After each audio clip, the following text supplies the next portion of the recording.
So hello everyone, welcome to civil session. तो अभी recently क्या हुआ है कि एक आर्टिकल आया द हिंदू में, यूएस और इंडिया के ट्रेड के बीच में, है ना, ट्रेड के लिए।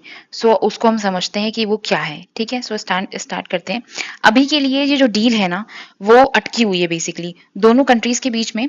मार्च 2026 में साइन होने की उम्मीद थी, पर कुछ लीगल और टेक्निकल मतलब उसके पंगे के चक्कर में वो नहीं हुआ। तो देर क्यों हो रही है बेसिकली? यूएस सुप्रीम कोर्ट ने एक पुराना टैरिफ जो है रूल कैंसिल कर दिया है, जिसकी वजह से अमेरिका को अपनी पूरी टैक्स पॉलिसी जो है फिर से देखनी पड़ेगी। समझ रहे हो आप? सो इंडिया का स्टैंड इस पे क्या है कि इंडिया ने साफ कह दिया है कि जब तक लाइक जब तक अमेरिका अपने टैक्स रेट टैरिफ्स क्लियर नहीं करता, हम साइन नहीं करेंगे बेसिकली। तो ये इंडिया का स्टैंड है इस पे। ठीक है, इंडिया ने इस पे स्टैंड लेते हुए क्लियरली बोला है कि that clarity needed on the final US tariff architecture before signing, है ना। बिल्कुल, साइन करने से पहले हमें पूरा चाहिए कि टैरिफ क्या है बेसिकली, है ना। सो अब सेकेंड पॉइंट ये है the tariff tug of war and the recent shift. क्या हुआ है इसमें कि रीजन क्या हुआ, टैक्स कट हो गया बेसिकली, है ना। टैक्स जो है कट हो गया। पहली बात हो रही थी कि अमेरिका इंडियन गुड्स पर टैक्स 25% से घटाकर 80% कर देगा। ठीक है, तो वो एक बात हो गई। ठीक है, तो ये देखा आपको लिखा हुआ है। अभी करंट सिचुएशन क्या है कि 10% जो है यूनिवर्सल टैक्स की बात हो रही है। अमेरिका अब एक नया 10% का फ्लैट टैक्स लाने की सोच रहा है, जो लाइक सबके लिए होगा। इंडिया देख रहा है कि इससे हमें फायदा होगा या नुकसान। ऑब्वियसली, है ना, हर कंट्री देखती है कि इट विल बेनिफिट अस और नॉट। फिर रशियन ऑयल रिलीफ, इसके बारे में क्या है?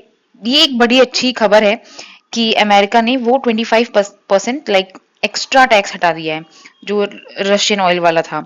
ठीक है, तो ये एक चीज हो गई। फिर पॉइंट नंबर 3 पे आते हैं हम। ठीक है, देखते हैं इसमें क्या है। तो की एरियाज ऑफ कंटेंशन, क्या कंटेंशन है, किसकी वजह से ये डील थोड़ी सी ना रह जा रही है बेसिकली, क्यों इसमें सोचना पड़ रहा है? तो पहली बात है हमारे एग्रीकल्चर में जो है हमारी पल्सेस।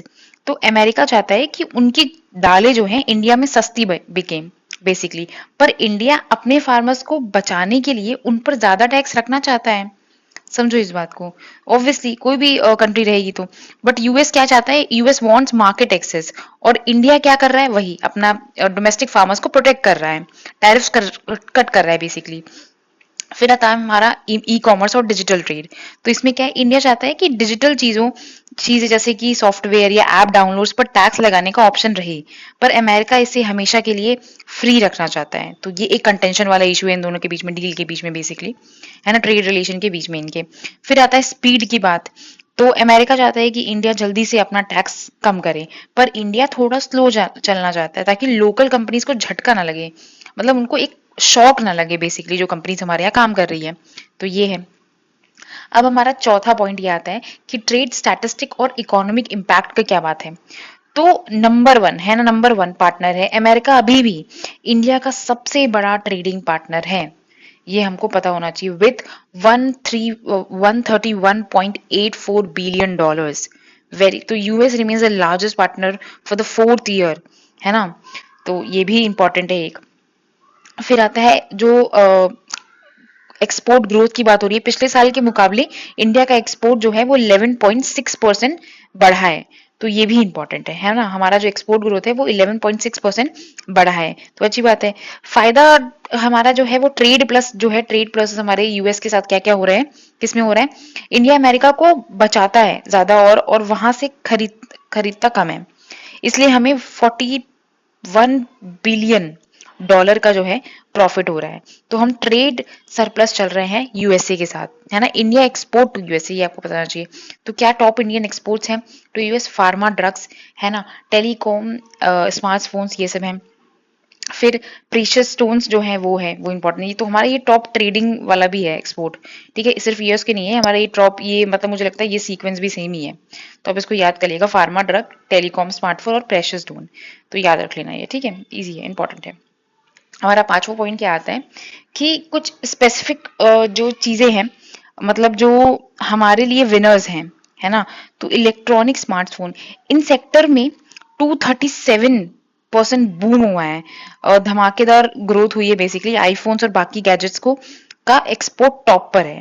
सो ये इंपॉर्टेंट है। और ये मार्क जो टैरिफ लगा है बेसिकली वो इससे अनअफेक्टेड है। Major global supply chain shift हुआ है बेसिकली, ठीक है। तो इंक्रीज ही हुआ है स्मार्टफोन, है ना, एक्सपोर्ट्स। फिर आता है फार्मा बेसिकली दवाइयाँ। इंडिया की मेडिसिन के लिए अमेरिका एक बहुत बड़ा मार्केट है। इंडिया फार्मा इंडस्ट्री की 30 to 40% कमाई सिर्फ यूएस से आती है। तो कितना इंपॉर्टेंट है ये, मतलब 30 to 40% जो कमाई है फार्मा इंडस्ट्री की वो सिर्फ और सिर्फ यूएसए से आती है। तो इंपॉर्टेंट मार्केट हुआ ना यूएसए, है ना। फिर आते हैं हम एरोस्पेस पे, ठीक है। एरोस्पेस वही हमारा हवाई जहाज वाला जो अड्डा है बेसिकली वहां पे। तो क्या हुआ, अब देखते हैं इसमें कि अपॉर्चुनिटी फॉर एक्सपोर्ट ग्रोथ। यहाँ पे क्या है कि आपका जो बोइंग है, बोइंग जैसी बड़ी कंपनीज चाहती हैं कि एयरक्राफ्ट पर टैक्स जीरो हो जाए। सीरियसली जीरो फॉर जीरो, मतलब जीरो हो जाए, जिससे इंडिया में बने पार्ट्स अमेरिका में खूब बिके। तो ये चाहते हैं। सो ये सब हमारा जो है ट्रेड, जो बिल्कुल विनर्स बोला जाता है, वो चाहता है इंडिया बेसिकली। सो ताकि ऑब्वियसली इंडिया का जो एक्सपोर्ट है वो और ज्यादा तरक्की करे और ज्यादा बढ़े basically. So I have done explaining, मैंने अच्छे से समझाने की कोशिश की है इसमें। So if you like the video please like and share, subscribe our channel.